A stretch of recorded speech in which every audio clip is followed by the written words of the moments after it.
욥기 1장 9절 말씀 함께 봉독하겠습니다. 사탄이 여호와께 대답하여 이르되 욥이 어찌 까닭 없이 하나님을 경외하리까. 아멘. 오늘부터는 욥기가 시작이 됩니다. 욥기는 좀 독특한 책이죠.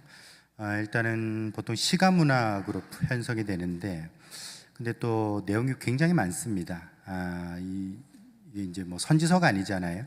우리가 보통 이사야라든지 에스겔 같은 경우는 대선지서라고 부르는데, 그렇게 부르는 이유가 이제 내용이 많아서 분량이 많아서 대선지서라고 얘기를 합니다.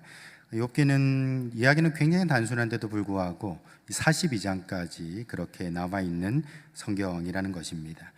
욥기를 누가 썼는가? 저자는 누군지를 잘 모릅니다. 그리고 욥은 언제적 사람인가 하는 것도 우리가 추정만 할 뿐이지 언제적 사람이다라는 것도 확실하지가 않다라는 것이죠. 욥은 그저 이제 족장 시대, 여기서 족장 시대라는 것은 보통 이제 아브라함 시대 그 어간해를 말하는 것이다. 우리가 그렇게 볼 수 있을 것입니다. 그 근거가 몇 가지는 있지요. 가령 뭐 욥이 제사를 드리는데 제사장이 등장하지 않는다라는 것, 이것만 보면은 출애굽기 이전의 그런 시대라는 것을 우리가 짐작해 볼 수가 있는 것이죠. 뿐만 아니라 욥이 한 200살 이상 넘게 살았던 것 같아요. 끝에 보면은 뭐 욥이 140년을 더 살았다, 뭐 이런 표현들이 나오거든요. 200년 넘게 살았으니까 이건 이제 아브라함 이전 시대의 그런 특징 중에 하나죠. 오래 산 사람들이 많이 등장한다라는 겁니다. 또한 그 족장 시대에 그 통용됐던 그 화폐 단위가 나온다라는 것이죠. 캐슈타라는 게 나오는데, 뭐 이건 이제 야곱 시대에서나 이렇게 한 번 정도 언급이 되는 그런 어떤 화폐 단위, 얼마인지는 모릅니다. 어쨌든 이제 족장 시대의 아주 고대의 이야기다라는 것을 우리가 짐작해 볼 수가 있다라는 겁니다. 그래서 줄잡아 한 3,000년 또는 4,000년 전의 이야기가 바로 욥에 관한 이야기다라는 것입니다. 그걸 이제 문학적으로 이렇게 풀어낸 것이다라고 말할 수 있는 것이죠. 근데 보통 우리가 뭐 문학으로 만들어진 소설 같은 경우에는 읽기가 좋죠. 뭐 재밌습니다. 근데 욥기는 그렇지 않습니다. 욥기는 이야기가 굉장히 단순한데 뭐 조금 읽어 나가다 보면은 대화가 거의 다 전부예요. 욥과 친구들의 대화가 아주 자세하게 기록이 되어 있다라는 것이죠. 되게 지루합니다. 지루한 말잔치다라는 것이죠. 그래서 어떤 사람들은 욥기를 읽을 때에 뭐 중간에는 다 빼고 욥기 1장, 2장 읽고 건너뛰어서 42장 읽으면은 뭐 다 된다라고 그렇게 말하는 사람도 있죠. 뭐 틀린 말도 아닌 것 같아요. 하여튼 욥의 이야기는 1장, 2장, 42장만 읽으면은 욥이 이렇게 해서 이렇게 됐구나라는 것을 우리가 이해를 할 수 있다라는 것입니다. 뿐만 아니라 욥의 이야기를 바라볼 때에 우리가 가지는 선입관 중에 하나가 뭐냐면은 욥의 이야기는 고난에 관한 이야기구나, 고난의 신비를 의미하고 있구나라고 얘기한다라는 것입니다. 여러분, 고난의 신비라고 얘기하는 이유가 어디 있습니까? 이 뭐 고난에 대해서 우리가 잘 해석할 수 없기 때문에 고난의 신비라고 얘기를 하는 것이죠. 근데 과연 욥기가 고난에 관한 이야기인가? 좀 다르게 보면요, 욥기는 고난이 아니라 은혜에 관한 이야기다라고 볼 수 있는 것이죠. 우리도 왜 컵에 물이 담겨 있으면은 반밖에 없네라고 말할 수 있지만 반이나 있구나라고 말할 수 있는 것 아닙니까? 그러니까 우리가 욥의 어떤 책을 읽으면서 그 주제를 고난으로 볼 수 있지만 반대로 하나님의 은혜, 그런 관점으로도 볼 수 있다라는 것입니다. 여러분, 은혜가 무엇입니까? 은혜라는 것은 제가 오늘 뭐 제목으로도 썼습니다만 까닭 없이라고 되어 있잖아요. 그게 사실 은혜죠. 아무 이유 없이, 아무런 근거 없이 그저 하나님께서 우리에게 부어주신 것, 그것이 바로 은혜라는 것입니다. 은혜라는 것은 합리적으로 우리가 설명하거나 이해하기가 쉽지가 않아요. 그저 주어지는 거기 때문에 아무 이유가 없다라는 겁니다. 그 은혜를 여러분 신약에 오면 뭐라고 설명합니까? 그걸 사랑이라고 얘기를 하고 있는 것입니다. 그러므로 여러분, 이 욥기를 통해서 우리가 발견하는 게 무엇인가? 하나님의 은혜, 또 하나님의 사랑을 발견할 수 있어야 되겠다라는 것이죠. 아가서 8장 6절에 보시면 사랑은 죽음같이 강하다라고 했어요. 되게 문학적인 표현이죠. 사랑은 죽음같이 강하다. 여러분, 그만큼 이 사랑이라는 것은 어떤 우리가 이성적으로 합리적으로 생각하는 것을 초월하고 있다라는 것을 의미하고 있습니다. 그러므로 여러분, 우리가 욥기의 주제를 고난으로 볼 것이 아니라 은혜로 볼 때에 우리 이 성경을 조금 더 잘 이해할 수 있겠다라는 것입니다.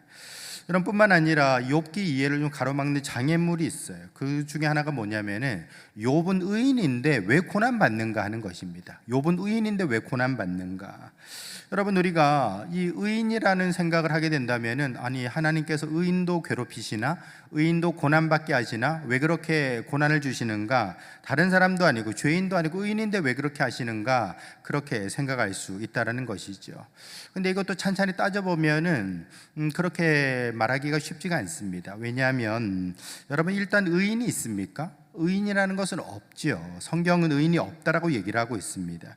여러분, 성경에서는 우리가 한 사람도 의인이 없다라고 얘기를 하고 있다라는 것입니다. 여러분, 그러므로 이것은 말 그대로 이 고난이라는 것은 어떤 하나님이 주시는 저주라고 볼 것이 아니라 그저 삶의 얼굴이라는 것이죠. 삶이 그렇게 생긴 것입니다. 우리가 인생이란 걸 살아가는데 마치 그것은 해운대 바닷가에 썰물 밀물 이렇게 들어왔다 나갔다는 것처럼, 여러분, 결국에는 우리의 삶이라는 것은 고난이 있게 마련이라는 것이죠. 인생 자체가 그렇게 생겨 먹었다라는 것입니다. 그러므로 우리가 고난을 당할 때에 내가 뭔가 잘못해서 그런가, 실수해서 그런가, 하나님이 내게 벌 주시는 것인가, 그렇게 생각할 필요는 없다라는 것이죠. 인생이라는 것은 본래 그렇게 생겼다, 고난은 삶의 얼굴이다라고 보시면 되겠다라는 것이죠. 여러분, 이렇게 욥은 그가 정말 믿음으로 살았고 그리고 경건하게 살았지만 고난을 당하게 됐다라는 것입니다. 우리는 욥기를 통해서 무엇을 알 수 있는가, 또 무엇을 배울 수 있는가? 고난은 사람을 성숙하게 만든다라는 것이죠. 여러분, 이 욥도 믿음을 가진 사람이지만 역시나 그 안에도 두려움이 있었던 것을 성경은 기록하고 있습니다. 욥기 3장 25절에 보시면은 내가 두려워하는 그것이 내게 임하고 내가 무서워하는 그것이 내 몸에 미쳤다라고 얘기를 하고 있죠. 무슨 말입니까? 여러분, 이 구절을 통해서 우리가 생각해 본다면은 욥이 그렇게 자녀들 잔치 끝나고 나면은 번제 드리고 깨끗해라, 성결하게 해라, 예수 잘 믿어라, 예배 잘 드려라 이렇게 말했던 게 무엇 때문에 그랬는가? 욥의 마음속에는 두려움이 있었나라는 것을 우리가 알 수 있다라는 것이죠. 왜 우리도 그렇지 않습니까? 교회 안 나오고 저기 예배 잘 안 드리다가 일이 좀 잘 안 풀리면은 하나님이 나를 치시나 생각하고서는 아유 뜨거라 하면서 하나님 앞에 나오는 모습들이 있지요. 그런 모습과 같이 욥이 두려운 마음속에서 예수를 잘 믿었나, 또는 하나님을 잘 섬겼나, 그런 생각도 해볼 수 있다라는 것입니다. 단정 지을 수는 없지만 여러분, 사람의 마음속에는 충분히 그럴 수 있다라는 겁니다. 그것도 나쁜 것도 아니고요. 우리가 살면서 마음에 두려움이 임했을 때 기도하는 게 뭐가 잘못됐습니까?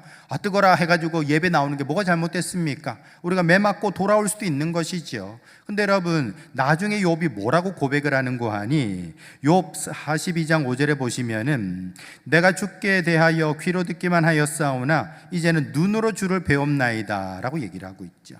여러분, 쉽게 말해서 전에는 라디오로만 들었는데 이제는 텔레비전으로 본다라는 겁니다. 하나님에 대한 이해가 한층 더 높아지고 깊어졌다라고 얘기를 하고 있다라는 것입니다.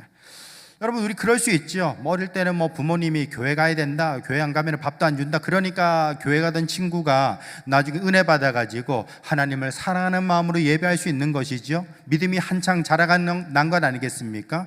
똑같이 예배 나오는 거지만 전에는 억지로 나왔지만, 전에는 무서워서 나왔지만 이제는 하나님을 사랑하는 마음으로 나올 수 있다라는 것이죠. 그게 바로 믿음의 성장, 신앙의 성장이라고 말할 수 있다라는 겁니다. 여러분, 그러므로 우리가 욥기를 바라보면서 우리가 무엇을 깨달아야 되는 거 아니, 욥기는 우리에게 신앙의 성장을 보여주고 있다는 것입니다. 욥의 고난을 통하여서 하나님에 대한 이해가 높아지고 깊어지면서 하나님을 더욱더 사랑하게 되고, 전에는 좀 부족한 수준으로 하나님을 예배했다면 이제는 하나님의 사랑 안에 들어가서 그렇게 하나님을 경배하는 삶, 그것이 바로 욥기의 신앙 성장을 우리는 이해할 수 있어야 된다는 것입니다. 그러므로 여러분, 저와 여러분들의 삶 속에 고난이 찾아올 때에 이것이 죄의 형벌이다라고 생각하지 마시고, 하나님께서 우리를 자라나게 하시는구나, 성장시키는구나, 이걸 통하여 연단하시고 더욱더 정금같이 나오게 하시는구나, 이것을 기억하시면서 하나님 더욱 바라보는 성도들 될 수 있기를 예수님의 이름으로 축원합니다. 여러분, 우리가 욥기 1장을 통해서 알 수 있는 것들이 몇 가지가 있는데요. 그 중에 한 가지가 뭐냐면 마귀 또는 귀신들도 하나님의 손 아래에 있다라는 것을 우리가 알아야 될 것입니다. 6절에 보시면 하루는 하나님의 아들들이 와서 여호와 앞에 섰고 사탄도 그들 가운데 온지라 라고 했습니다. 이 문학 작품이라고 말씀드렸잖아요. 문학 작품이니까 좀 비유적인 그런 어떤 표현들을 썼을 것 같아요. 근데 어쨌든 이런 표현들을 통해서 우리가 알 수 있는 게 뭐냐면은 사탄도 하나님의 통제 아래에 있다라는 것입니다. 귀신도 그러하다라는 거예요. 우리가 이것을 이해하는 게 대단히 중요할 것 같아요. 왜냐하면 어떤 사람들은 막연하게 마귀나 귀신에 대해서 두려워하는 마음을 가지는 사람도 있고, 뭐 어떤 사람은 아예 그냥 마귀나 귀신이 어딨어 라고 생각하는 사람도 있다라는 겁니다. 마귀, 귀신 다 있습니다. 그러나 그 존재들도 하나님의 통제권 아래에 있음을 우리는 잘 기억해야 되는 것이죠.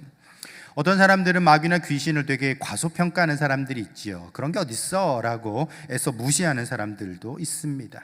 근데 여러분, 이런 사람들 중에는 어떤 사람들은요, 뭐 마귀나 귀신 이런 거 개의치 않고 뭐 저기 유령의 집 이런 데 가가지고 뭐 저기 촬영도 하고 그렇게 뭐 유튜브에 올리기도 하고, 일부러 저기 좀 뭔가 좀 가기에 좀 적절하지 못한 그런 장소들에 꺼리낌 없이 들어가는 그런 사람들이 있지 않습니까?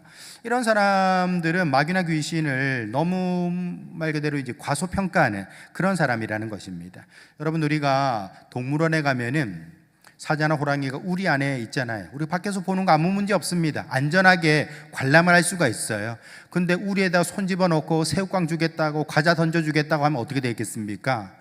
물리게 되고 다치게 되는 것이지요. 그러므로 우리가 마치 마귀나 귀신은 없다라고 생각하거나 아주 뭐 무시하면서 그냥 마귀 귀신을 꺼리낌 없이 접촉하거나 또는 이렇게 관람하거나 또는 그런 어떤 이상한 장소에 간다라는 것, 이런 것들은 우리가 해서는 안 되겠다라는 것입니다. 또 어떤 사람들은 마귀나 귀신에 대해서 너무 과대평가하는 사람도 있어요.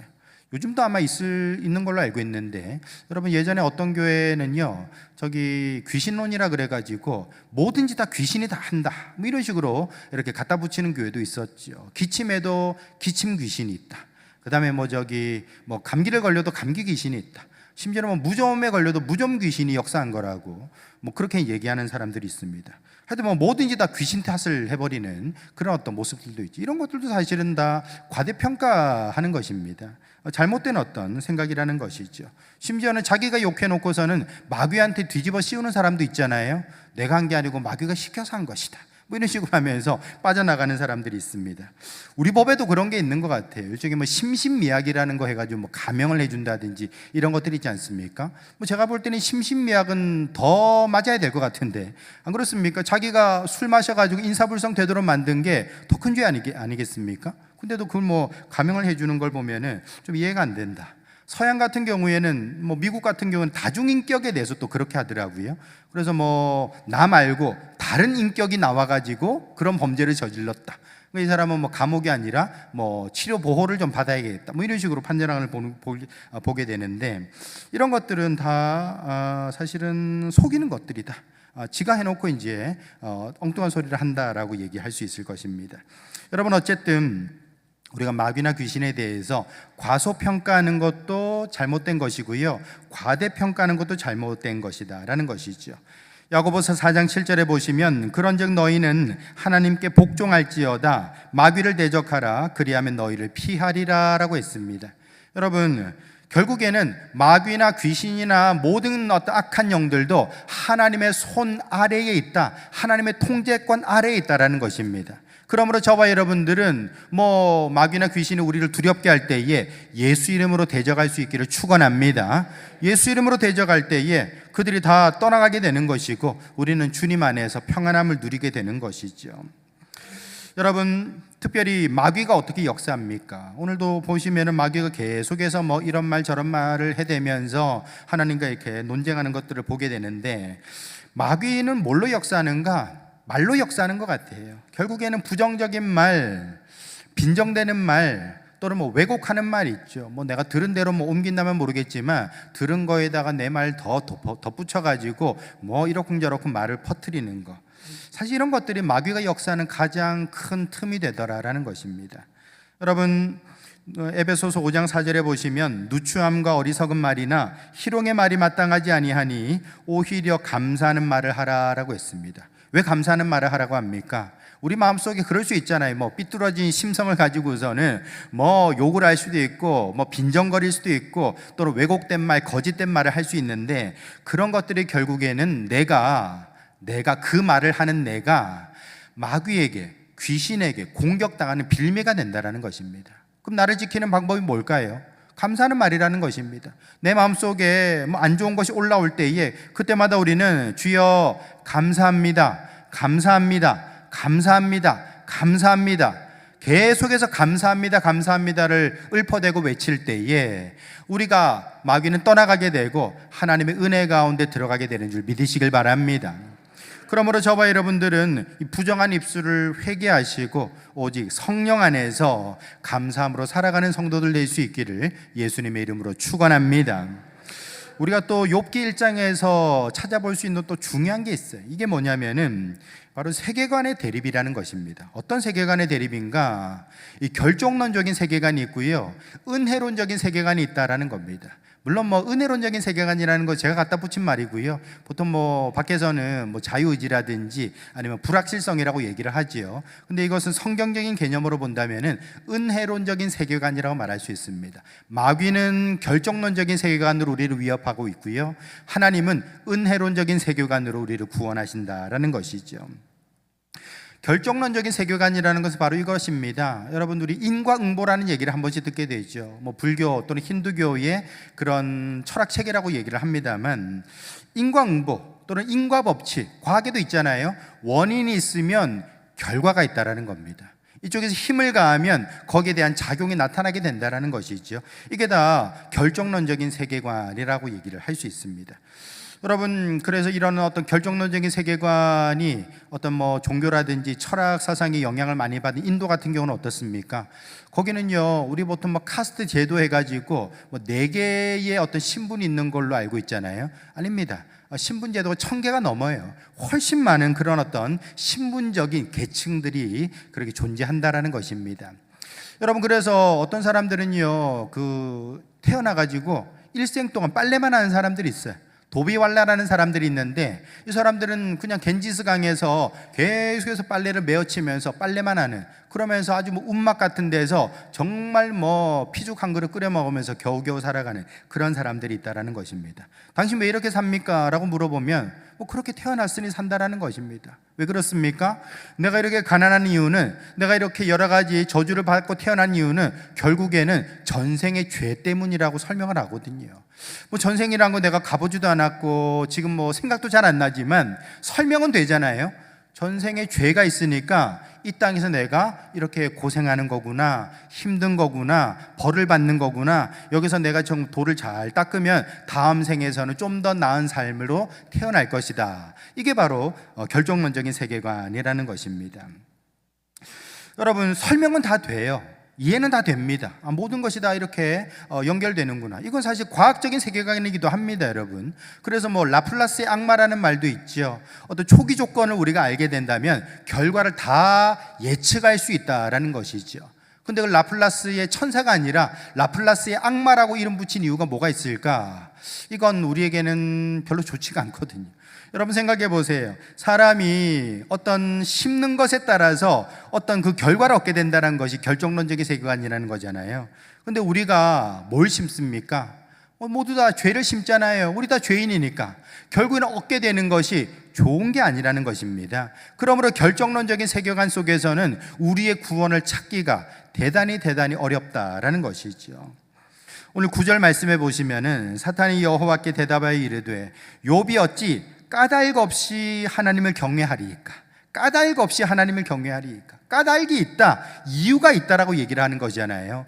여러분, 지금 사탄의 하는 얘기는 뭡니까? 결정론적인 세계관을 얘기하는 거예요. 결국에는 뭔가 받은 게 있으니까, 먹은 게 있으니까, 뭐 여러 가지 혜택을 누리고 있으니까 하나님을 경외하는 것 아닙니까? 라고 얘기를 하고 있어요. 여러분, 이것이 바로 결정론적인 세계관인 것이고, 이것이 사실은 이 기독교를 벗어난 다른 종교 속에서 찾아볼 수 있는 세계관이라는 것입니다. 여러분, 바다에 배를 띄우기 전에 왜 용왕님께 제사를 드립니까? 용왕님을 사랑해서 제사 드리는 건가요? 아니면 용왕님이 나를 사랑하기 때문에 제사를 드리는 건가요? 아닙니다. 기브 앤 테이크라는 것이죠. 내가 당신에게 이렇게 정성을 들였으니 우리에게도 보호라는 그런 혜택을 주십시오라고 얘기를 하고 있는 것이죠. 이것도 다 인과 법칙이거든요. 이 모든 것들이 다 결정론적인 세계관이다라는 것입니다. 여러분, 이런 결정론적인 세계관은 합리적으로 보이고 이성적으로 보여요. 그래, 뭐 심는 대로 받는 게 당연하지. 근데 여러분, 이런 결정론적인 세계관 속에서는 우리의 구원을 찾을 수가 없다라는 것입니다. 왜 그런가? 호세아라는 선지자가 이렇게 얘기를 하고 있어요. 4장 1절에 보시면 이스라엘 자손들아 여호와의 말씀을 들으라. 여호와께서 이 땅 주민과 논쟁하시나니 이 땅에는 진실도 없고 인애도 없고 하나님을 아는 지식도 없고 오직 저주와 속임과 살인과 간음 도둑질과 간음뿐이요 포악하여 피가 피를 뒤이음이라 라고 했습니다. 쉽게 말해서 인간은 죄인이기 때문에 죄밖에 하는 일이 없다라는 겁니다. 죄밖에 심는 게 없다라는 것입니다. 우리는 오직 죄를 심기 때문에 그 결과가 어떻게 되겠습니까? 악으로 나타나게 되는 것이죠. 이게 인과 법칙 아닙니까? 아니, 죄를 심었으니까 당연히 악의 열매를 거두겠지요. 죄를 심었으니까 결국에는 징벌을 받을 수밖에 없는 것, 그것이 바로 우리 사람의 운명이라는 것입니다. 여기 어디 구원이 있습니까? 아무 구원이 없는 것이죠. 아무 소망도 없다라는 것입니다. 그러므로 여러분, 이 결정론적인 세계관에 따르면은 우리는 구원을 찾을 수가 없는 거예요. 마귀가 생각하는 것은 언제나 이 결정론적인 세계관입니다. 여러분, 마귀는 참소하는 자잖아요. 우리의 죄를 드러내고 그것을 하나님 앞에 고발하는 사람이잖아요. 그런데 이런 마귀의 세계관 속에는 언제나 모든 것은 다 인과응보, 그렇게 원인과 결과로서 나타나는 것이다라는 것이죠. 그렇기 때문에 이런 결정론적인 세계관 또는 마귀의 세계관 속에서는 우리는 구원의 소망을 찾을 수가 없다라는 것입니다. 하지만 여러분, 하나님은 우리에게 어떻게 구원을 허락하시는가? 바로 그 하나님의 세계관은 은혜와 구원이 된다라는 것입니다. 우리의 삶 속에 우리는 죄를 심고 악을 거두는 세상 속에 살아가는데 우리의 세계를 꿰뚫고 또는 관통하여서 하나님의 구원과 은혜가 임하게 된 줄 믿으시길 바랍니다. 여러분, 마귀가 아는 건 그거밖에 없죠. 인과응보입니다. 심은 대로 거둔다라는 것이죠. 인간이 죄를 심었으니 악을 거두게 된다라는 것입니다. 그런데 마귀가 모르는 게 있어요. 마귀는 뭘 모르는가? 한번 따라서 해보시죠. 하나님은 사랑이시라. 여러분, 하나님은 사랑이시라는 겁니다. 여러분, 이 사랑은 절대론적인 세계관을 초월하는 거예요. 인과응보를 초월하는 것입니다.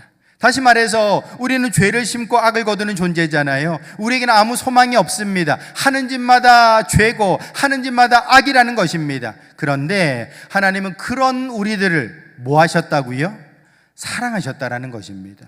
절대적인 사랑인 것이고 아가파의 사랑인 것이고 그 사랑을 눈으로 똑똑히 보여준 사건이 바로 예수님의 십자가 사건이다라는 것입니다.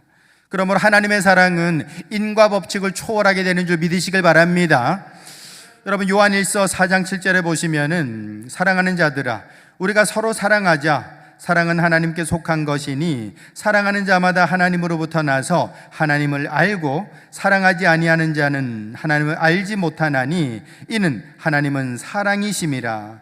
하나님의 사랑이 우리에게 이렇게 나타난 바 되었으니 하나님이 자기의 독생자를 세상에 보내심은 그로 말미암아 우리를 살리려 하심이라. 사랑은 여기 있으니 우리가 하나님을 사랑한 것이 아니요 하나님은 우리를 사랑하사 우리 죄를 속하기 위하여 화목 제물로 그 아들을 보내셨음이라. 사랑하는 자들아 하나님이 이같이 우리를 사랑하셨은즉 우리도 서로 사랑하는 것이 마땅하도다라고 했습니다. 하나님은 우리를 이같이 사랑하셨으니 우리가 하나님을 사랑하는 것이 마땅하다라고 얘기를 하고 있잖아요. 이것은 인과 법칙이거든요. 우리가 받은 게 있으니까 사랑해야지. 너희들은 하나님의 절대 사랑, 아가페 사랑, 십자가 사랑을 행할 수도 없고 이해할 수 없는 존재지만 하나님은 우리를 사랑하셨음을 알고 너희는 하나님을 사랑하는 자가 되어야 된다라고 얘기를 하고 있다는 겁니다. 이게 우리 수준이에요. 우리 세계관입니다. 그런데 하나님의 사랑은 우리가 하나님을 알지도 못하고 찾지도 아니하였을 때에 하나님께서 우리를 사랑하시고 우리를 불러주시고 우리를 사랑하시고 구원하셨다라는 것입니다. 그러므로 여러분, 마귀는 절대론적인 세계관을 가진 존재입니다. 다시 말해서 모든 것은 심은 대로 거두고 인간은 죄지었기 때문에 벌받고 멸망당해야 된다는 것이 마귀의 생각이고 우리가 가진 세계관이라는 것입니다. 하지만 하나님의 세계관은요, 달랐다라는 것이죠. 그것은 바로 은혜와 구원의 세계관이라는 것입니다. 예수님의 십자가를 통하여서 우리에게는 아무 자격이 없는데 하나님께서 우리를 사랑하시고 구원하셨음을 믿으시길 바랍니다. 그러므로 여러분, 우리가 정말 이 호세아가 아까도 말한 것처럼 우리는 악을 심고 죄를 심고 악을 거두는 존재라고 했잖아요. 그럼 이제부터 뭘 해야 되는가? 호세아 10장 12절에 보시면은 이 구절은 우리가 함께 한번 읽었으면 좋겠습니다.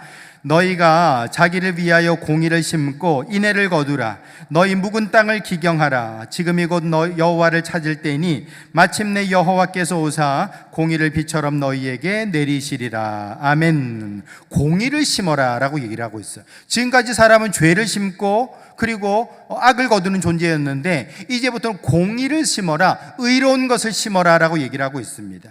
여러분, 다시 한번 말씀드리지만 우리에게 공의가 있습니까? 의가 있습니까? 성경은 없다라고 얘기를 하고 있어요. 우리에게는 소망이 없고 아무 의로운 것이 없다라고 얘기하고 있습니다. 근데 왜 우리 보고 공의를 심으라는 거예요? 여기서 말하는 공의라는 것, 의로움이라는 것은 나의 의로움이 아니라 누구의 의로움인가? 하나님의 의로움이라는 것입니다. 이것을 다르게 말하면요, 하나님의 의로움을 믿어라, 하나님의 은혜를 받아라, 하나님의 사랑을 온전히 믿고 의지하라 라고 얘기하고 있다는 것입니다. 그렇게 하나님의 사랑을 믿고 나갈 때에 무엇을 거두게 되는가? 인애를 거두게 된다. 하나님의 사랑, 하나님의 자비를 거둘 수가 있게 된다라고 얘기를 하고 있어요. 여러분, 이 구절을 다르게 말하면은 예수님의 십자가를 믿어서 은혜와 구원을 받으라 라고 얘기를 하고 있다는 것이죠. 그러므로 여러분, 우리가 욥기를 바라보면서도 마찬가지입니다. 욥이 의인입니까? 아닙니다. 죄인입니다. 욥이 죄인이기 때문에 고난당하는 것입니까? 아닙니다. 고난이라는 것은 누구에게나 찾아오는 것이고 그건 어찌 보면 썰물 밀물과도 같은 것이다. 인생은 그렇게 생겨 먹었다라는 것입니다.